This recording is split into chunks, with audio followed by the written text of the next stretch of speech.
In the previous episode, we talked about remembering our past and using it to shape us into better humans by going back and extending a helping hand to those in need, just as others once helped us achieve what we have today. In this third episode, we will talk about being humble, because I believe that the human race has lost its humanity. The way we portray ourselves is no longer human. Our hearts hardened like stone, our thoughts dark, our actions cruel, destructive, and senseless. This erosion from our true selves doesn't happen in a snap. It happens slowly. Here at Reverted Human, you and I will embark on a journey to reclaim our lost humanity, to revert us to being human, to turn our hardened hearts into soft ones, dark thoughts into good ones, and evil actions into humane ones. Not just for you and me, but for our families, our communities, and the entire human race. Humility is a stance of openness, a heartfelt admission of our limitations, and a genuine respect for the dignity of every person we encounter. To be humble does not mean to shrink so that others can tower over you. Rather, it means recognizing that you are neither above nor below anyone else. You acknowledge your strengths without bragging, and you recognize your weaknesses without shame. This balanced view nurtures a gentle strength that does not need to overpower others to exist. It is the anchor that keeps us tethered to compassion, empathy, and a sense of belonging that transcends our own inner circle. So, my message to the world is to be humble. Whether you are some kind of public figure with millions of followers and people cheer whenever they see you, it is not a license for you to be arrogant or rude to everyone. Very soon, you will be gone. All of us will be gone. The sun will still shine, the rain will still fall, the wind will still blow, and people will still eat their food. So be humble. I'm not saying don't be confident. You should be confident. You should be proud of your achievements. All I am saying is, be humble. Whether you are wealthy, riding in nice cars, living in beautiful houses, wearing expensive jewelry, by all means enjoy the fruits of your labor. But it is not a license to be arrogant and rude. Be humble. The best amongst us are those who have and are still humble in the face of those who don't have. You lose nothing by being humble. It's not expensive. All of us can do it. Humility does not debase us. It enriches us, helping us recognize the infinite tapestry of human experience. When we are humble, we acknowledge that our knowledge is limited, that other people have things to teach us, and that we can grow from every conversation if we remain receptive. In a very concrete sense, humility leaves the door open for wisdom. Arrogance, in contrast, tends to seal that door shut. When you believe you already know enough, or that your vantage point is sufficient to declare ultimate truths, you end up limiting your capacity for growth. Think, for example, of those who cling stubbornly to their viewpoints without ever examining them. No matter the evidence or the experiences of other people, they hold fast to their own assumptions and biases. This stubbornness is the antithesis of humility. It restricts a person's potential, channels them into narrow thinking, and gradually strips away the sense of connection they might have with others. Before they know it, they have lost the capacity to empathize, to learn from experiences beyond their own. Humility also nurtures the empathy that is so desperately needed in our fractured world. When we are humble, we do not place ourselves or our experiences above everyone else's. Instead, we stand beside them, willing to listen and learn. We acknowledge that each human being has a life story, filled with struggles, triumphs, and heartbreaks that we might never fully understand. we become aware that our perspective is just that, one perspective among many. True humility involves a willingness to place ourselves in another's position, to understand how they feel, and to see the world through their eyes. This capacity to see other perspectives is not merely an intellectual exercise, but a deeply empathetic one, recognizing that every other person is as real as we are, brimming with hopes, dreams, fears, and vulnerabilities. In a world that seems increasingly divided along political, religious, and cultural lines, humility offers a bridge across these divides. When we approach differences with humility, we create space for dialogue rather than argument, for understanding rather than judgment, for connection rather than division.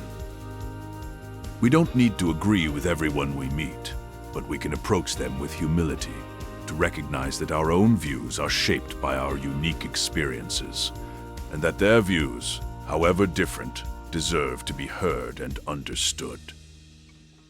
Humility encourages self-awareness. When you choose to be humble, you choose to see yourself with clear eyes, both your gifts and the areas where you have room to grow.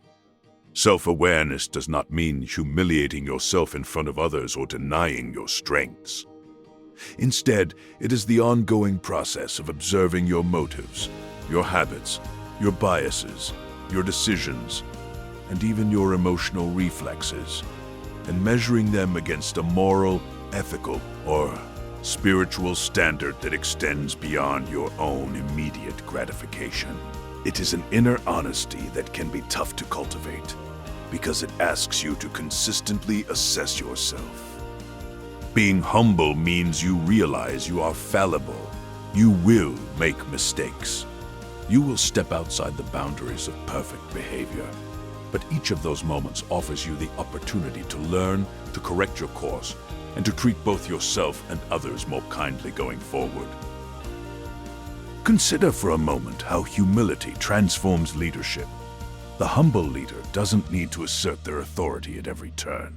They don't need to be the loudest voice in the room or the one with all the answers. Instead, they create space for others to contribute, to grow, to shine. They understand that true leadership is not about personal glory, but about collective achievement. They share credit generously and accept responsibility readily. They listen more than they speak. This kind of humble leadership, whether in a family, a community, a workplace, or a nation, creates environments where people feel valued, heard, and empowered. It fosters innovation, collaboration, and commitment. It builds not just successful organizations, but thriving human ecosystems, where each person can contribute their unique gifts. When you practice humility, you notice subtle shifts in your daily life.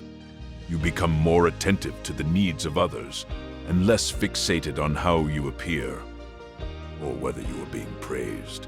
You start to realize that everyone you meet, from the barista serving your coffee to the teacher who educates your child, deserves respect and kindness.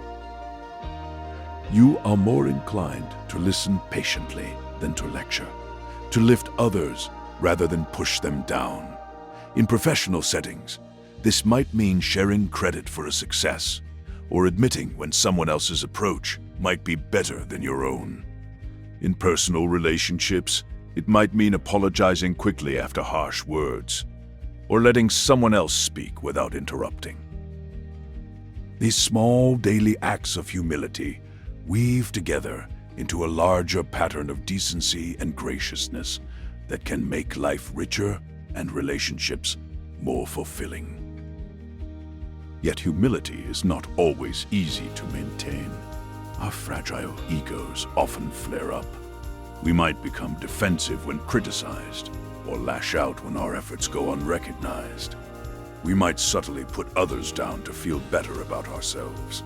These are deeply ingrained habits, reinforced by a culture that often rewards aggression, self-promotion, and conceit.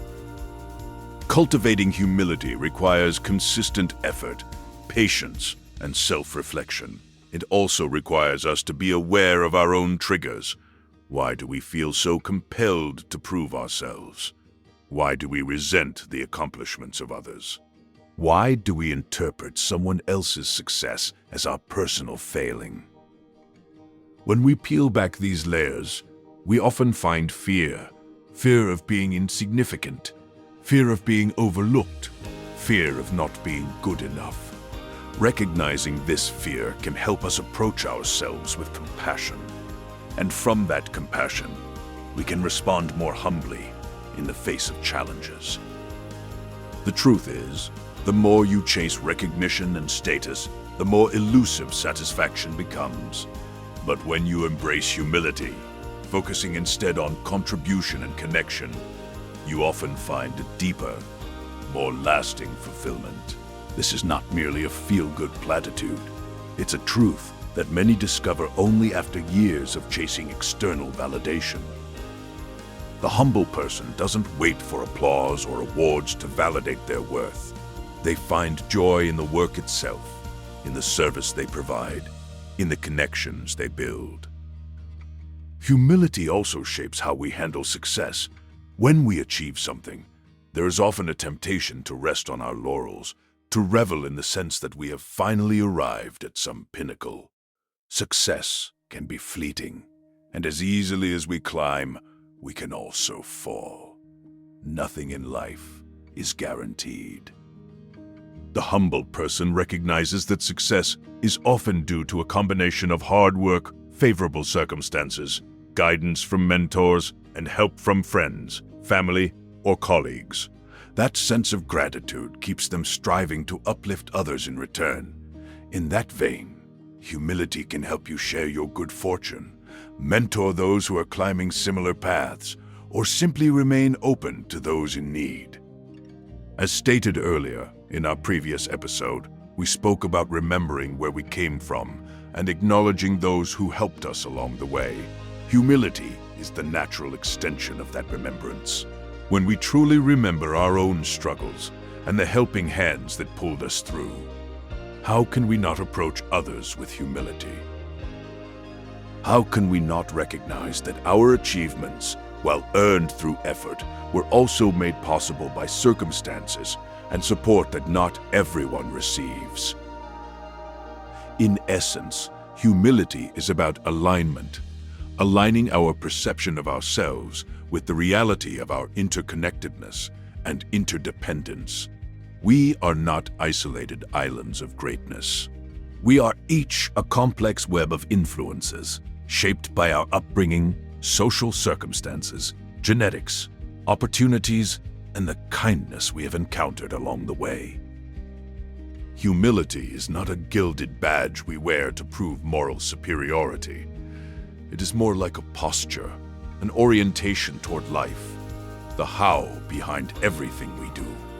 Do we speak kindly because we genuinely care, or because we want to appear magnanimous? Humility invites us to be honest with ourselves about our motivations. We might not like what we see at first, and that is normal. We are human, and humans often hold contradictory motives. But awareness is the beginning of transformation. So let humility be your quiet companion, a voice reminding you that there is always more to learn, that every soul you meet has depths you cannot fathom, that we are all part of a grander story. Let it free you from the burden of proving yourself. Let it lighten your interactions by removing the weight of endless competition. Let it guide you in moments of moral or ethical complexity. Let it soothe you when the world's troubles seem overwhelming, reminding you that you are but one thread in the tapestry, and yet that one thread can still contribute vibrant color to the whole. Let humility ground you in the love you have for others and for yourself, making you a more understanding friend, spouse, parent, colleague, or citizen of the world. Cultivating humility does not mean life becomes easy. You will still face injustices, disappointments, and heartbreak. But humility will shape your responses in ways that nurture growth and resilience. Rather than lashing out in anger or wallowing in wounded pride, you might step back and consider what the situation is teaching you. Rather than building walls to protect your ego, you can build bridges to mend relationships and foster solidarity. Humility does not remove pain from human experience, but it can redirect that pain into empathy, wisdom, and compassion. This is how individuals evolve. This is how communities heal. As you go forth, observe how often pride tries to assume control, those moments when you want to speak out of turn, to claim credit without acknowledging contributors, or to assert your superiority in subtle or not-so-subtle ways. Notice the tension that arises in your body, the mental justifications you craft. Then notice how, when you breathe and invite humility into the moment, the tension might ease. This does not diminish you. It refines you. It expands your potential for growth and deepens your connection with those around you. Over time, humility can become a gently radiating quality that others sense in your presence. They will feel safer sharing their stories, dreams, and struggles with you because they trust you will not belittle them. They will be more inclined to collaborate because they see you as a partner rather than a competitor. And when they praise your humility, if they do, you can accept that praise with gratitude, but also with the understanding that humility is not about recognition.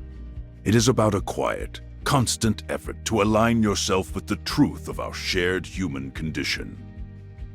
Think about the people in your life who embody true humility. They probably don't draw attention to themselves, yet their presence is powerful. They listen more than they speak, offer help without being asked, and treat everyone with equal respect, regardless of status or position. They admit their mistakes and share their successes graciously. They're curious about others, eager to learn, and open to changing their minds when presented with new information. These humble individuals often become trusted confidants, respected mentors, and cherished friends who enrich our lives in countless ways. Now, imagine a world where this kind of humility was more widespread. How would our political discourse change? How would our workplaces transform? How would our families grow? How would our global challenges be addressed?